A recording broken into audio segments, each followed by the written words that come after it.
Editor-in-Chief at Mesca, who will be moderating this conversation.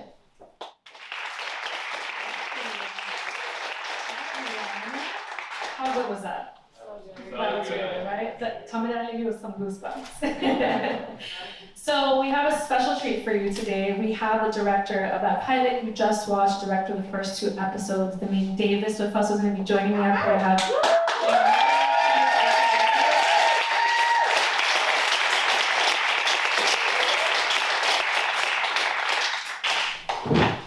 Thanks so much, Rose.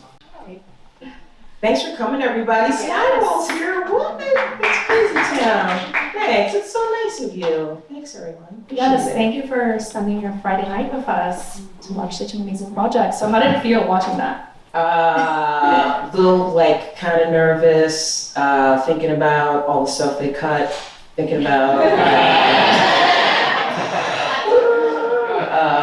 but it's pretty good, right? It's a little, like, oh, look at all that stuff. So, I'd love to get into what inspired you to join this project. How did it come to become a part of this project?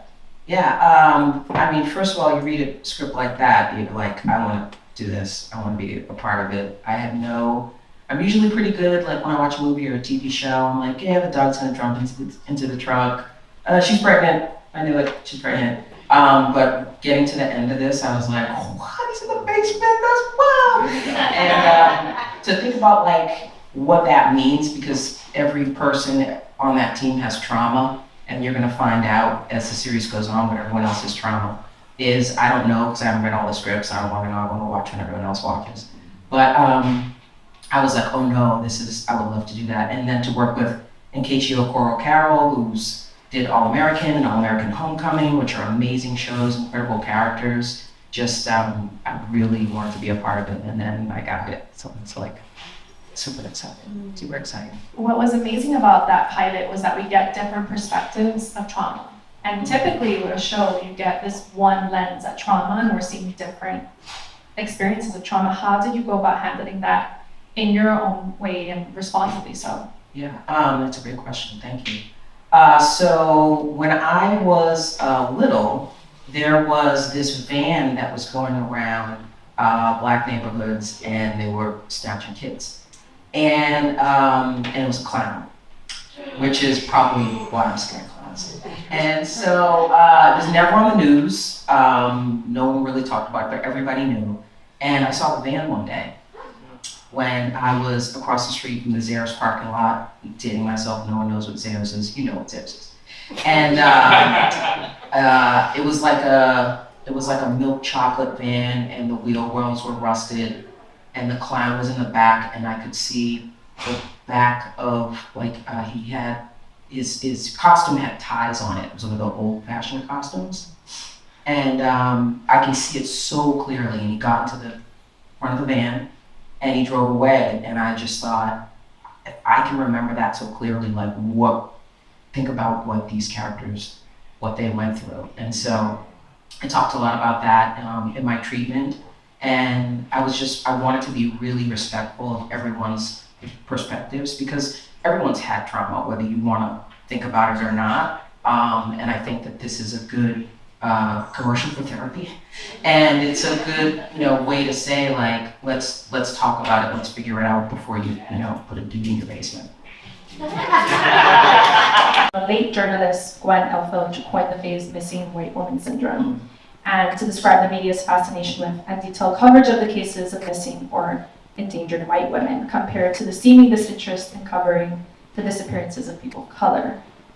In the first episode, which we just watched, Gabby brings attention to this when she says, "While you keep prioritizing the missing high-profile blonde girls of the world, my team and I will gladly continue to pick up the slack for the rest." I was taken aback by that moment.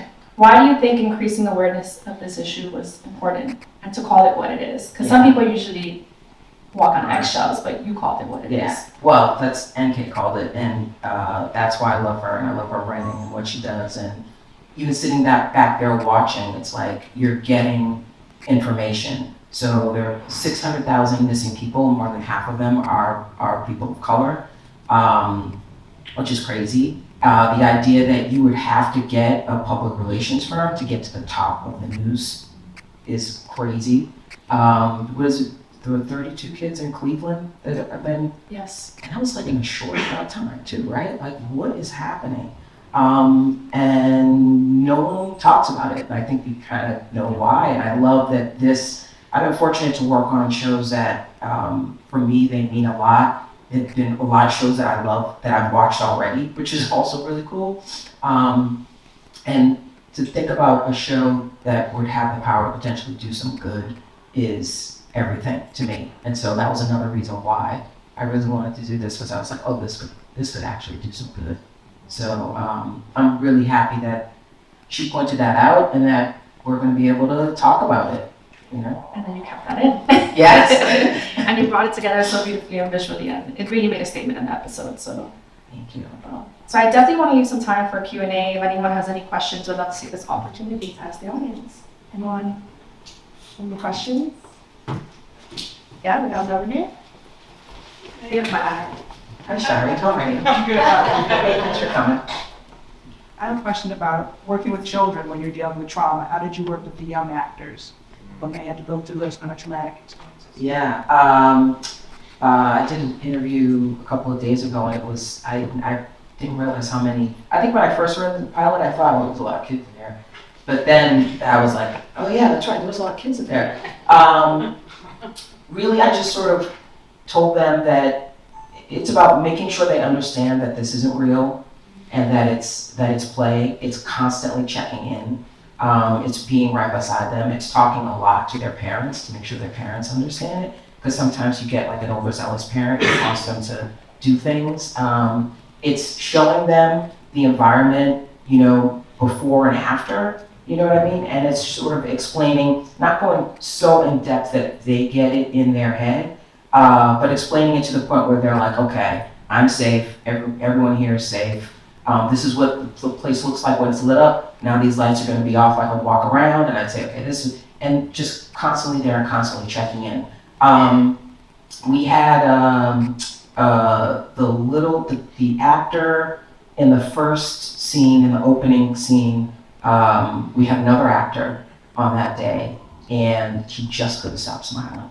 And she was like, I'm here to save you, you're safe. And he went, and I was like, oh no. Okay, you're gonna cut. And I go and I talk to him, so just look her in the eyes, and you just again maybe like something sad, but not too sad, but just try to be a little like serious. And I was like, yeah. And then we go again, and he was like, I was like, oh, and we had, that was a stand-in, right? The background actor. And we're like, hey, switch him out. And the beauty of NK is she had to rewrite part of the next scene because he was also in that.